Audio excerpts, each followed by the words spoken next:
Exodus 22.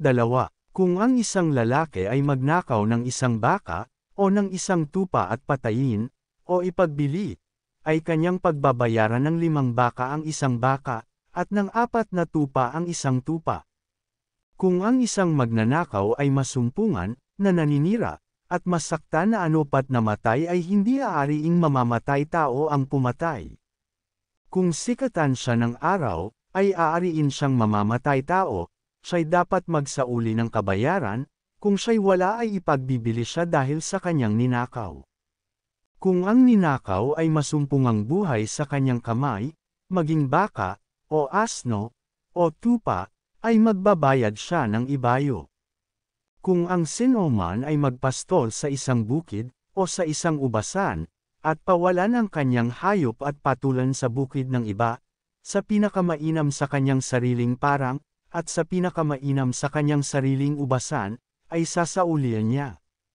Kung may magningas na apoy, at magtangay ng mga tinak, na anupat ang mga mandala, o ang mga uhay, o ang bukid ay masunog, ay tunay na magbabayad yaong nagpaningas ng apoy. Kung ang sinoman ay magpatagos sa kanyang kapwa ng salapi o pag-aari, at nakawin sa bahay ng taong yaon, kung masumpungan ang magnanakaw, ay magbabayad ng ibayo.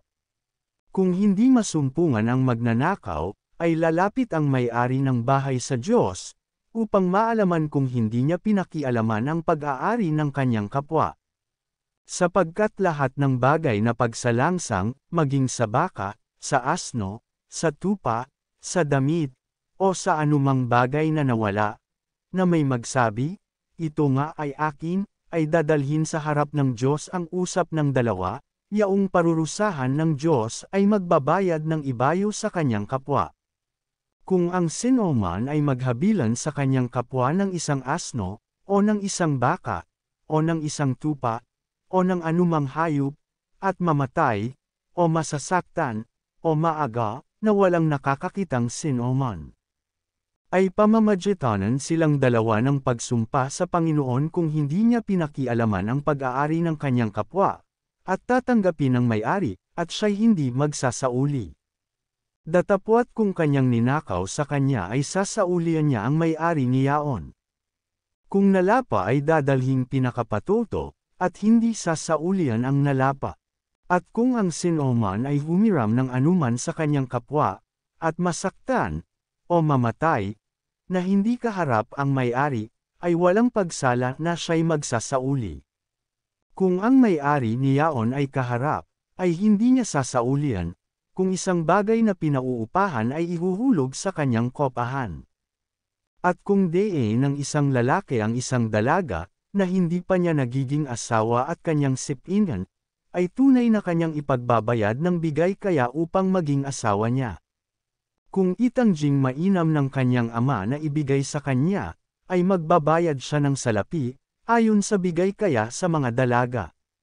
Huwag mong babatahing mabuhay ang isang babaeng manggagawi.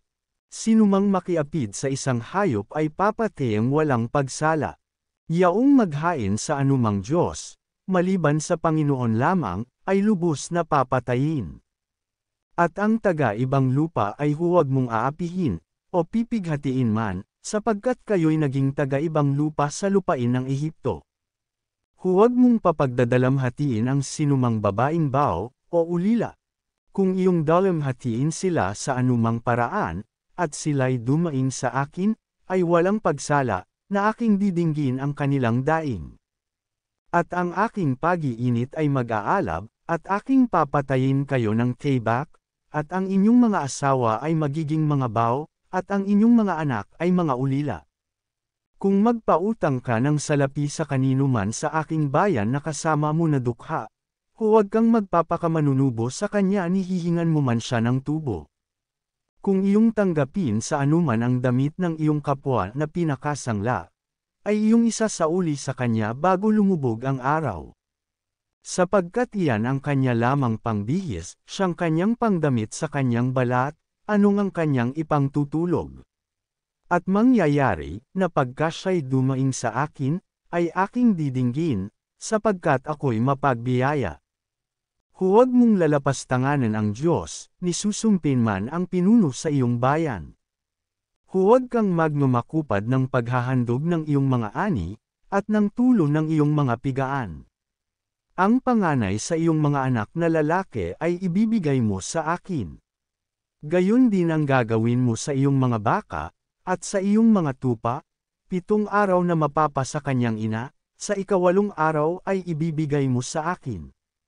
At kayo'y magpapakabanal na tao sa akin, na anupat huwag kayong kakain ng anumang laman, na nalapon ng ganid sa parang inyong ihahagi sa mga asno.